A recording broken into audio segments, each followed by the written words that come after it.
नमो शेतकरी योजना पीएम किसान योजनेचे पैसे तर आले, परंतु राज्यातील शेतकऱ्यांसाठी सुरू झालेल्या नमो शेतकरी योजनेच्या हप्त्याचे वितरण कधी होणार याबाबतची माहिती आपल्या कृषी मंत्र्यांनी विधानसभेत बोलताना दिली आहे। नक्की कृषी मंत्री काय म्हटले चला पाहूया। तर लक्षात घ्या, येत्या काही दिवसातच हप्त्याचे वितरण होणार आहे, कारण याद्या तयार झाल्या असून राज्याच्या अर्थ विभागाकडे निधी मागवला गेल्याची माहिती आपले कृषी मंत्री दत्तात्रय भरणे यांनी बोलताना दिली। त्यासोबतच लक्षात घ्या, आता जे ठराविक आपण जर तारीख पकडली तर साधारणपणे 20 ते 23 मार्चच्या आसपास या योजनेच्या हप्त्याचे वितरण होण्याची शक्यता आहे। 25 मार्च पर्यंत नक्कीच नमो शेतकरी योजनेचे पैसे येणार आहेत। योजना कुठल्याही प्रकारे बंद झाली नाही।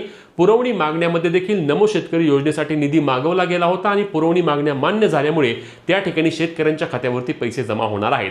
ही महत्त्वाची व्हिडिओ असणार आहे। तुम्हाला पीएम किसान योजनेचे पैसे आले का ते कमेंट करून नक्की सांगा। व्हिडिओ शेअर करून अपडेटसाठी पेजला फॉलो, चॅनलला सबस्क्राइब करा।